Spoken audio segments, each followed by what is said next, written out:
When we lack the thankfulness, it shows a narrow-mindedness on our part. It shows that we haven't got our eyes focused on Jesus, but we are focused on the world and what we don't have. You see, the world plays that game. The world, there are riots going on in France at the moment. There are plenty of people that are unhappy about one thing or another. It's because the world teaches us and the flesh teaches us to focus on those things which we do not have. So you may have 99 things, and where is your attention going to be? It's going to be on the one that you don't have, and then that you should put all your attention and focus and energy to make sure you get that one. Otherwise, you will not be what? Happy. That is a recipe for disaster. That is a recipe for a life that is never content. I mean, it reminds me of Israel. You know, when God saved Israel from a life of bondage. Okay, so they were slaves in Egypt, slaves being beaten, killed, made to work and to build, Pharaoh's buildings and not have any appreciation at all. So God saves them from that. And then while he's leading them home, they start complaining about, but I miss my onions and my garlic. And we look at that and we say, how childish is that? How foolish that is, when you've been given so much that you actually are worried about those little things that you don't have. But isn't that really what we all do? Really, think about it. It's what everyone does. You may have everything lined up, and the moment you lose one little thing is the moment you and I begin to complain. But turn with me to Ephesians chapter 3 for a moment, because I want to share with you what the Apostle Paul wanted for us. Okay, not just for the Ephesians, but for us. This is what God wants for you this morning. Ephesians 3:17 says that Paul's desire for us is that Christ may dwell in your hearts by faith. Now that is salvation, okay? So that is when you receive Christ by faith, which means you've put your trust in him, that's salvation, that ye, being rooted and grounded in love, may be able to comprehend with all saints what is the breadth and length and depth and height, and to know the love of Christ, which passeth knowledge, that ye might be filled with all the fullness of God. Now, how's that? For a desire for us to have. Now, wow, imagine for a moment if we would comprehend even a portion of that. Now, when I first, coming from a bit of a science background, when I first read this passage, I thought to myself, if any of you who know how to work out the dimensions of a box, let's say, okay, or it's always length by width by height. And when I first read this passage, I thought, well, that's wrong. How could it be? What does he say? Breadth and length and depth and height. I mean, how does that? And then it dawned on me one day that you're actually in the middle of it. You're not on the outside of it. So when you measure the dimensions of a box, you're measuring it from the outside, the length, the breadth, and the height. But when you're in the middle of the thing, how do you measure it? You measure the length, the breadth, the height, and the depth, which means we are surrounded by the love of God. And Paul's prayer is that we would be filled with that we would comprehend how deep it actually is. Imagine if we could comprehend it. Imagine for a moment what lives we would actually live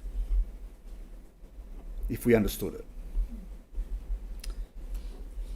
And the question I want to start off with this morning is, do we actually appreciate him?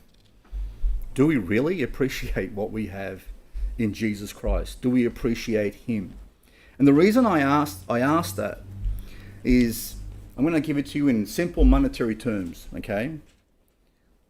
Because I want you to think about the last thing you complained about for a moment. I want you to think about the last thing you missed, the last thing you murmured about, the last thing that didn't go right for you, that you weren't happy with, the last thing that maybe you complained to someone else about. I'm going to put it to you in simple monetary terms. If each of us here today had $100 million in the bank, okay, some of you might, I don't know, please let me know if you do have that. We've got plenty of good uses for it, okay?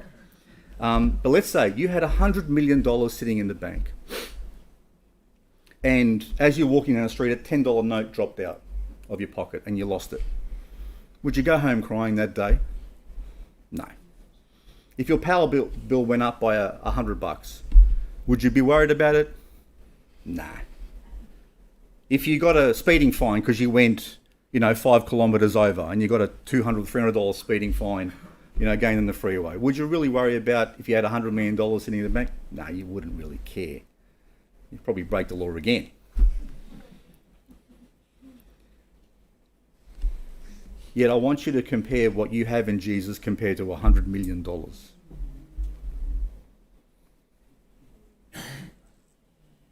compare. Doesn't compare when you realize that what he's given us is eternal life.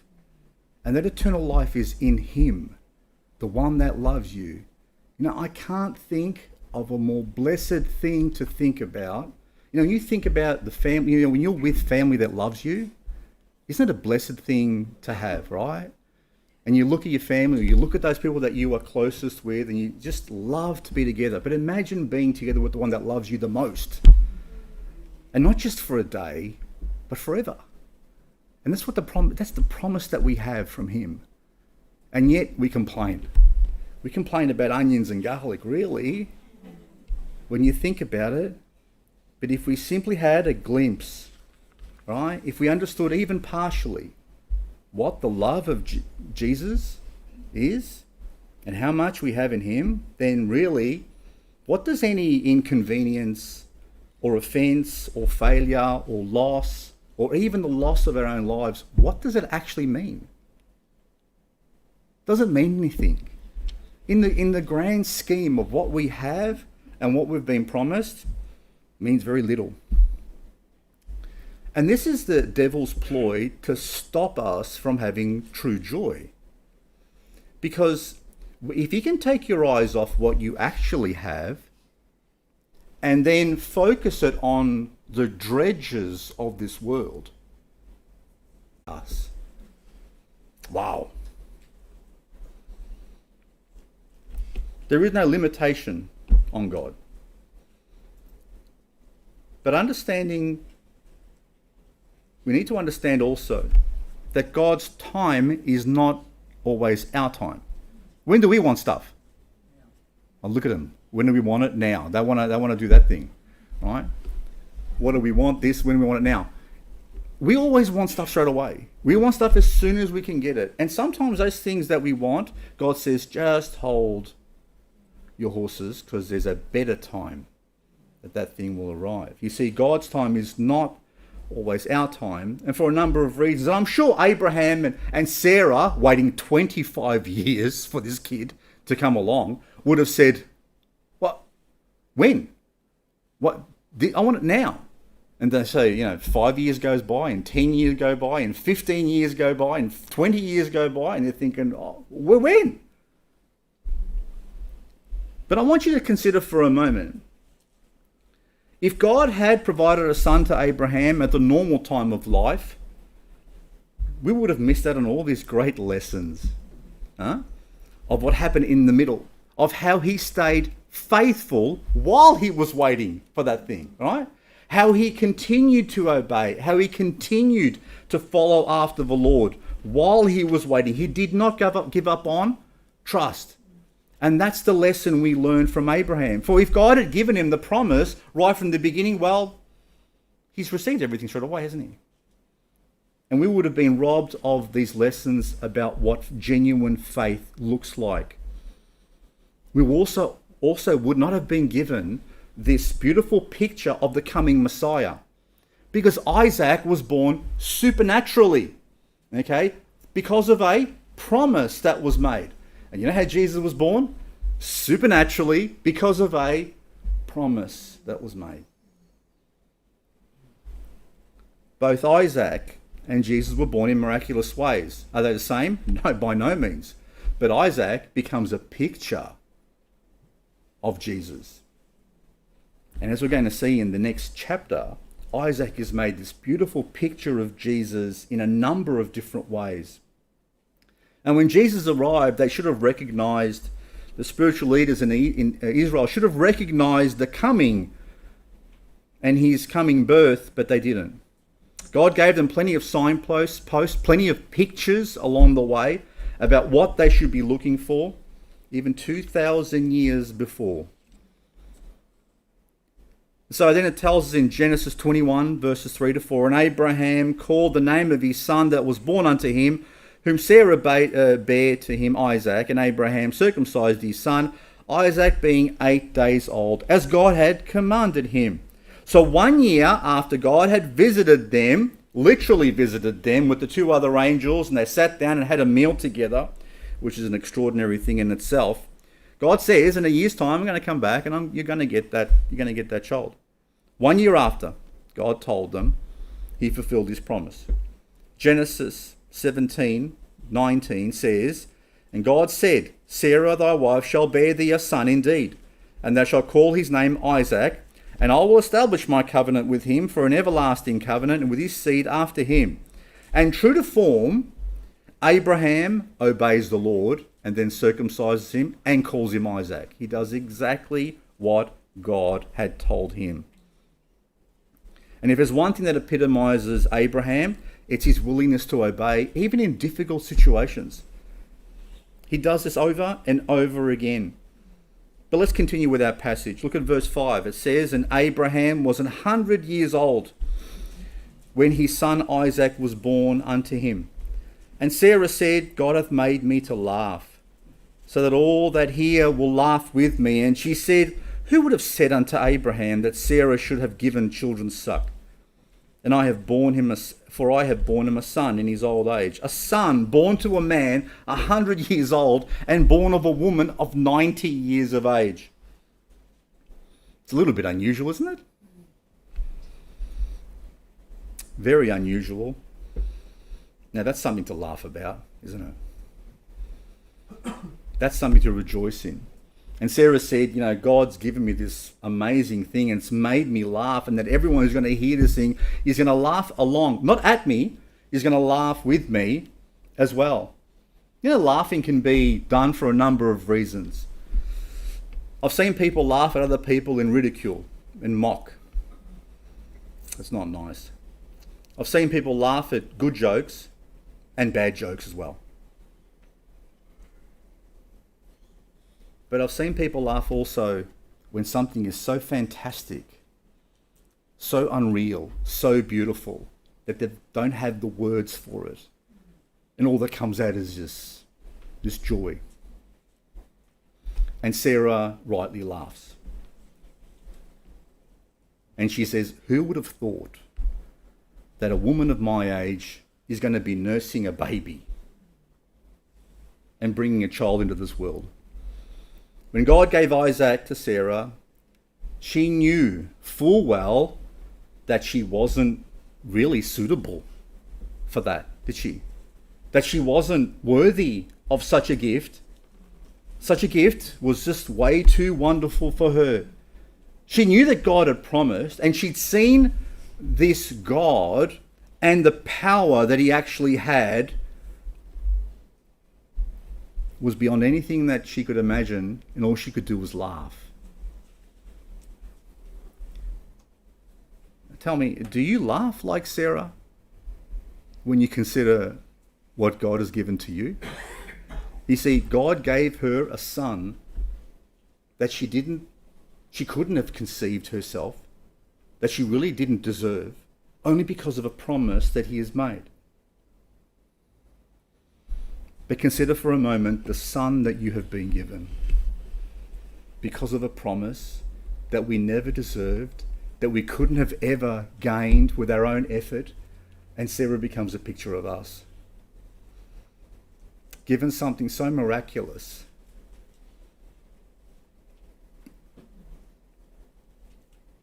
that really we should be laughing every day. Is your joy abounding when you consider that you were not worthy nor capable of receiving such a gift? But now you are in possession of a son. Not just a son, the son. He is yours. You and I are Sarah. Please consider what you have. Please be appreciative of what you have. Please be thankful. Reflect on what's being given to you. And you will have joy every day of your life. But in this particular story, Sarah stops laughing. She laughed when she received her child, and sometime later, probably about maybe 2 years later, it says that Abraham made a feast. And that particular time, it says in verse 8, and the child grew and was weaned. And Abraham made a great feast the same day that Isaac was weaned. And Sarah saw the son of Hagar the Egyptian, which she had borne unto Abraham, mocking. Wherefore she said unto Abraham, cast out this bondwoman and her son, for the son of this bondwoman shall not be heir with my son, even with Isaac. And the thing was very grievous in Abraham's sight because of his son. You see, Sarah became very protective of that thing that she had been given, of that child.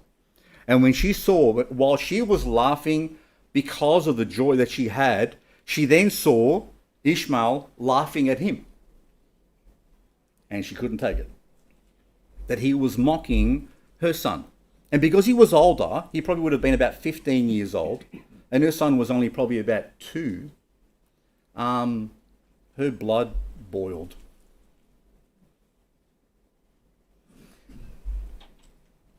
According to Jewish custom, I'll just give you just a bit of background information about weaning. So why do you wean? What's weaning mean? Well, according to Jewish custom, the time when a child is weaned is, of course, the celebration. That's why he actually threw a party.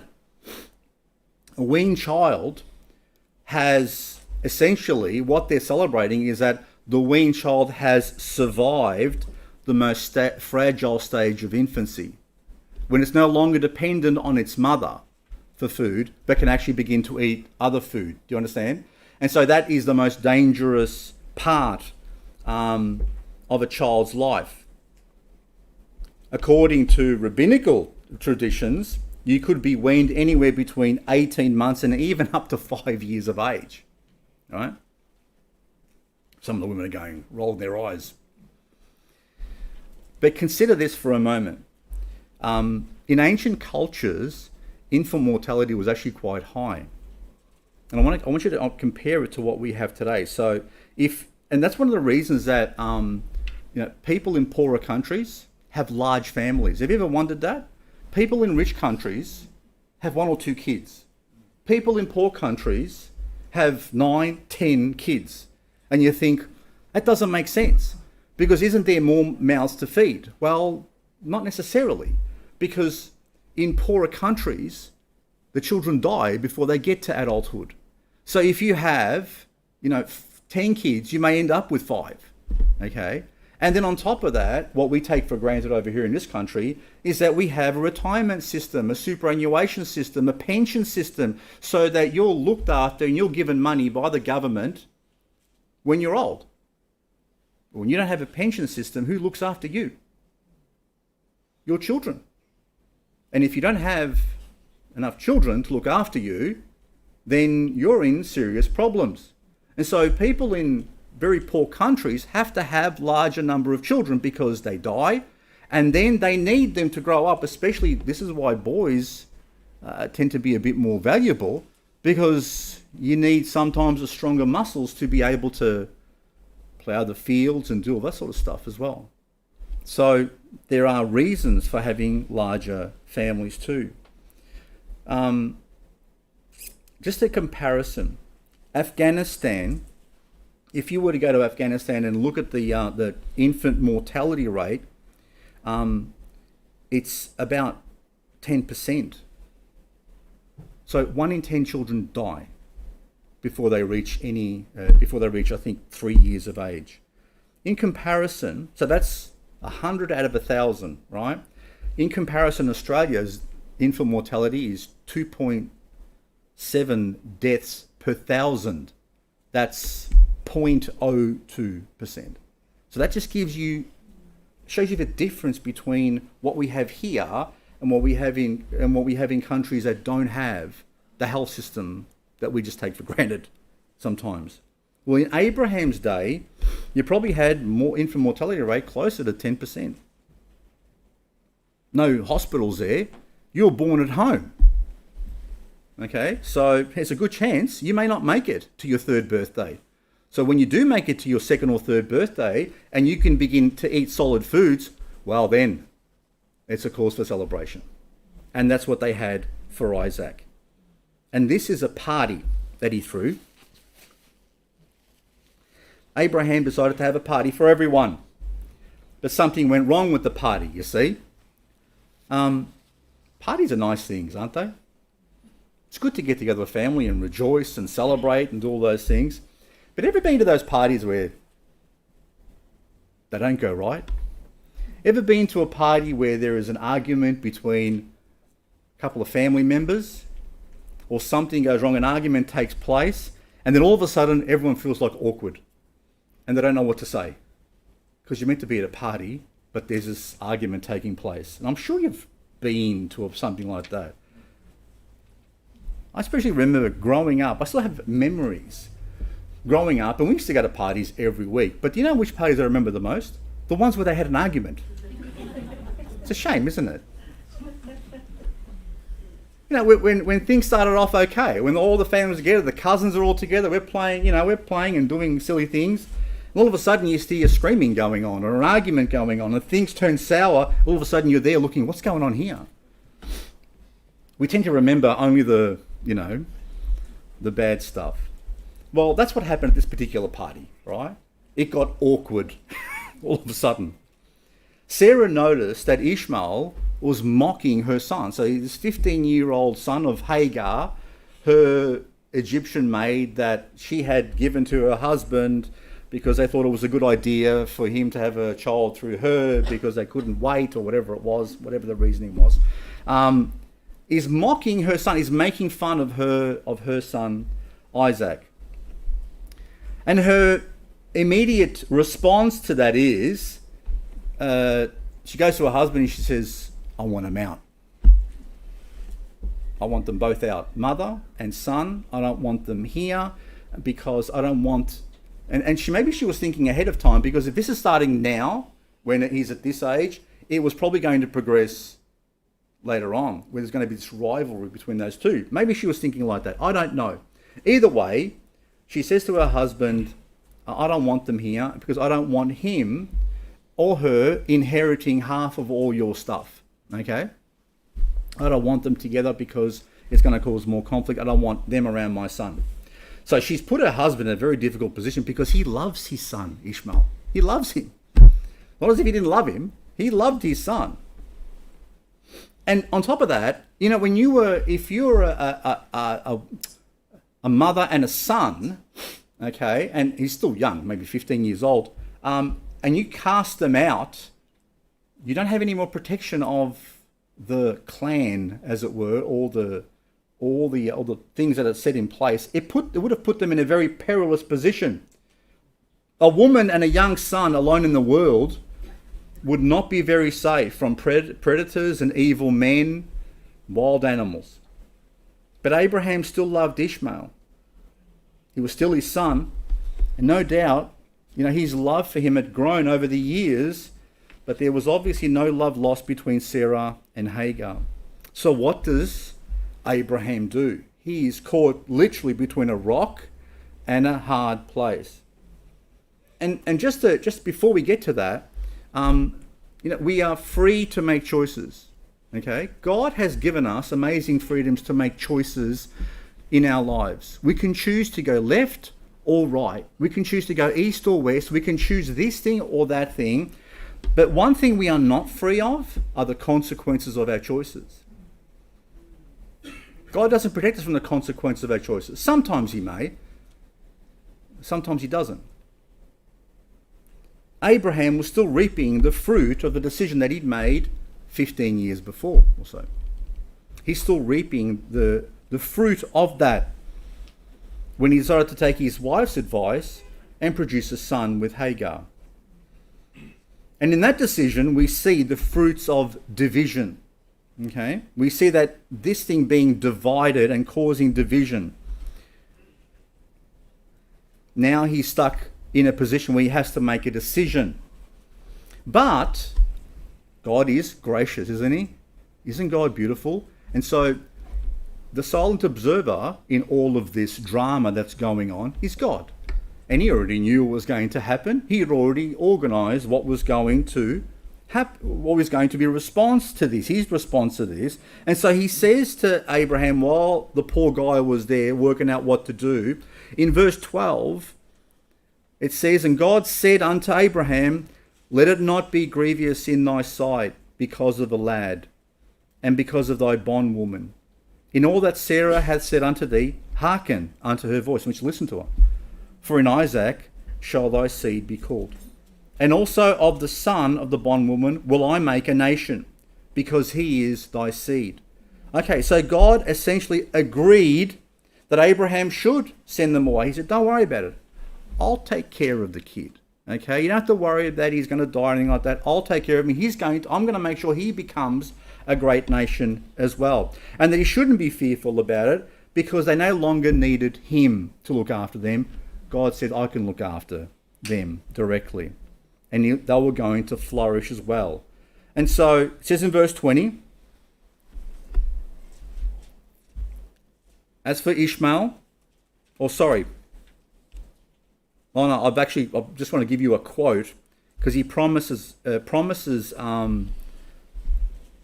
Abraham beforehand in Genesis 17:20. He says, "And as for Ishmael, I have heard thee. Behold, I have blessed him and will make him fruitful and will multiply him exceedingly. 12 princes shall he beget, and I will make him a great nation." So God has already promised, consider this, he's been told to get rid of his 15-year-old son and the mother of that son and to cast them out of his life. Probably, maybe to never see them again. What does he do? Look at verse 14. You want to see dependability? "And Abraham rose up early in the morning and took bread and a bottle of water and gave it unto Hagar, putting it on her shoulder and the child, and sent her away. And she departed and wandered in the wilderness of Beersheba." You want dependability? That is dependability. God says to him, send her away, it's okay. The guy doesn't even sleep in the next day. He doesn't spend any time with them thinking, I've got to do all these other things, I've got to prepare. He gives them a bottle of water and sends them on their way. First thing in the morning. Now, he doesn't question God. He doesn't worry about it. He doesn't drag his feet about doing this thing. He doesn't make huge plans about, what do we do now? Okay, so maybe we'll send, 10 people with her, send some guys. No, he doesn't do anything. He just gives her a bottle of water and says, on your way. Now I want you to put yourself in Abraham's position for a moment. Would you do that? Would you wake up the next morning and actually just do that? Is there any doubt why they called this guy the father of faith? God simply said to him, don't worry about it. I've got it under control. And the next morning, bang, he's done it. Now that is faith. That is an example of obedience. And that's something that we would struggle with if we were placed in the same position. And Abraham, you can see Abraham not just trusted God, but he loved God. He loved it. You know why he loved him? Because his obedience showed it. He wanted to please God more than anything else. And Abraham's obedience to God's command is a sign of love for him. His love for God was greater than his love even for his own son.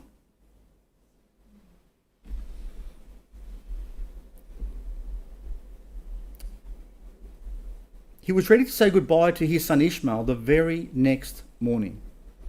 And what comes through is his love. You know, Jesus actually says that to us. He actually says the measure of your love for him is how you obey him. Did you know that? You want to measure your genuine love for Jesus? You say, I love Jesus, and we can say we love Jesus every day of our lives. But the real measure of how much you love him is whether you're actually willing to obey him. And Jesus says in John 14:15 says, if you love me, keep my commandments. That's simple. And how well do we do that? If you had to measure your love for Jesus by your obedience to him, think for a moment, how would you grade yourself? How much do we love him? Does our obedience tell that story? Is it lined up with what we say? How does it compare to Abraham's love for the Lord? Remember, 1 John 4:19 says, we love him because he first loved us. So in order to love God, you need to first of all receive his love. You need to appreciate his love. And then you can begin to obey and show your love. Other than that, you're playing games in religion. And sometimes the Lord allows us to go through very difficult times in our lives to reveal those things to ourselves, to teach us valuable lessons, to reveal not only his love for us, but our love for him. And so we have this passage now, verse 15 and 16, it says, and the water was spent in the bottle. So she's gone out, they've taken off, and the water's finished already. Now, we don't know how long it was, but the water finished in that bottle. Now, it wasn't a little thing. It was probably a bag of water, okay? So it would have been something you put over your shoulder, made with probably a lamb's skin or something like that. But no, they'd finished the water, which means they'd probably walked a fair way. And it says, and she cast the child under one of the shrubs, which means he was too weak to go on. So this kid was too weak to go on, and she's actually left him under a bush somewhere. And in verse 16 it says, and she went and sat her down over against him a good way off, as it were a bow shot. For she said, let me not see the death of the child. And she sat over against him and lifted up her voice and wept. So Hagar found herself in this situation where she was going to experience the death of her son. The water had run out. She'd essentially resigned herself to the fact that they were both going to die. But she couldn't bear the sight of watching him actually die. So she leaves him and goes probably about 100 meters away, okay, and starts crying where she is. Now, it doesn't say she called out to God. It just says that she cried. But then God responds.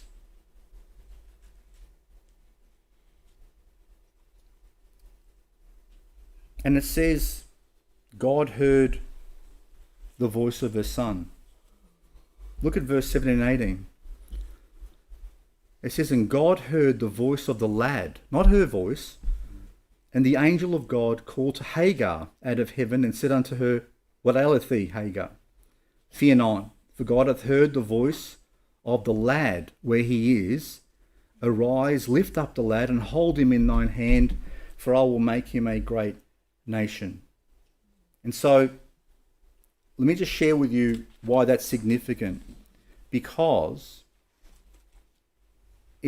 I have no doubt that being 15 years old, Abraham would have taught his son about God. It was his son. And so God hears the voice of the lad who probably cried out to him, saying, please save us. She was worried about her son. Her son was probably asking God to save his mum. But God heard the voice of his son, which means he knew God. He knew who God was. God heard his voice. And he says to Hagar, don't worry, I've got it under control. Lift him up. I'm going to keep my promise. God intervened, not by some extraordinary miracle, because most of you know the story where, Moses strikes the rock, and water comes gushing out, and gives water to like 1 million people, okay, in the middle of the desert. It wasn't something like that type of miracle, but it was a miracle nonetheless.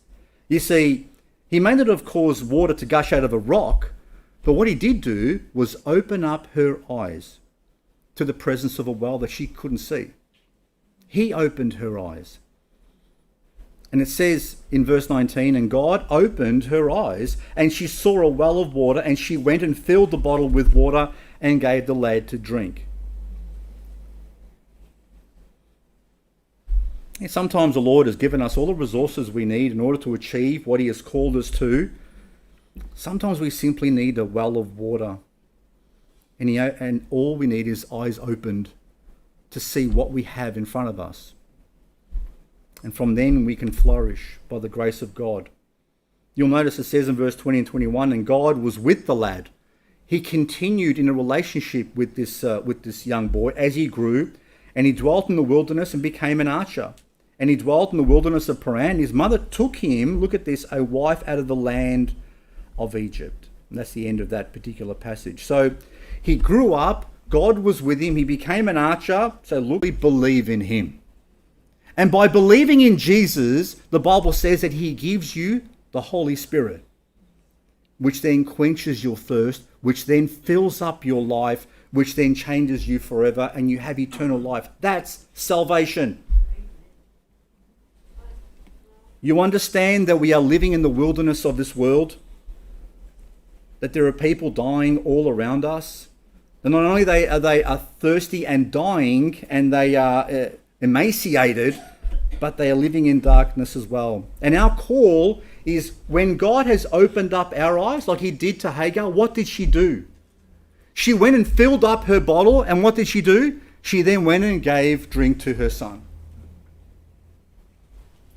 So this morning, has God opened up your eyes? Have you received the gift of the Holy Ghost? Are you saved? Do you have Jesus in your life? Then you are now called to give of that to other people. To bring that water of life to everyone around you, starting with the people that are closest to you, the people that you love. If you have Jesus, you are filled already. But there are plenty of people who don't. Don't forget them. But remember to keep your eyes always on him. God bless you. Thank you.